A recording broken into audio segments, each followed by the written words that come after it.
En participant à Fort Boyard, les personnalités savent qu'elles vont devoir prendre des risques. Elles sont en effet contraintes d'affronter des épreuves souvent redoutables et effrayantes pour récolter de l'argent au profit d'une association. Elsa Fayer a dû essayer de sauter à l'élastique alors qu'elle a peur du vide. Une séquence que Télé Loisirs vous dévoile en exclusivité. Si la majorité des amateurs de sensations fortes rêvent de sauter à l'élastique, pour le commun des mortels cela ressemble plutôt à un cauchemar. Tel est aussi le cas pour Elsa Fayer.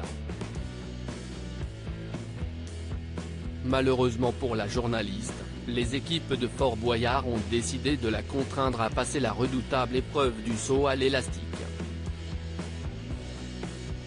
Si l'idée paraît spectaculaire, elle n'est pas du tout du goût de l'animatrice comme Télé Loisirs vous le dévoile en exclusivité dans l'extrait vidéo en haut d'article.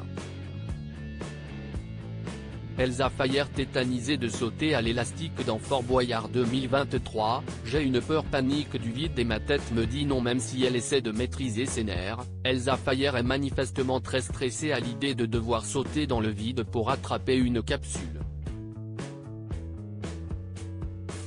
D'ailleurs, elle confie à Olivier Mine qu'elle a une peur panique du vide. Afin de l'aider, l'animateur la soutient autant qu'il peut et lui dit « Ta tête te dit non et ton cœur te dira peut-être oui, parce que tu sais, dans ces cas-là, le fait de se rappeler qu'on est là pour l'association que vous défendez ce soir, va peut-être motiver davantage ton cœur que ta tête. »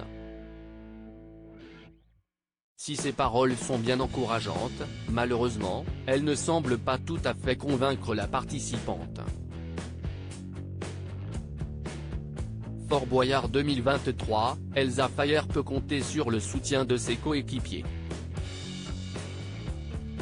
Et d'un pigeon.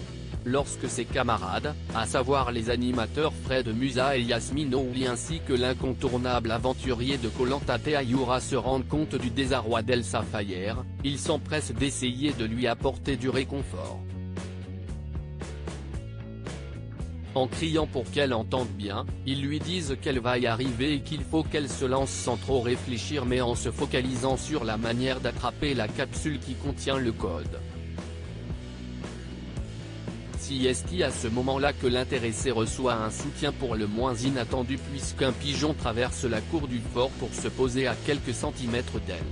Motivée par cet encouragement insolite et par ses coéquipiers, l'animatrice du groupe TF1 fait une tentative. Mais n'arrive pas à trouver la force de se lancer dans le vide. Pour autant, elle ne renonce pas et va tout de même tenter d'attraper la capsule qui sera un atout précieux pour récolter de l'argent pour l'association Actello. Réussira-t-elle? Réponse samedi 12 août dès 21h10 dans Fort Boyard sur France 2.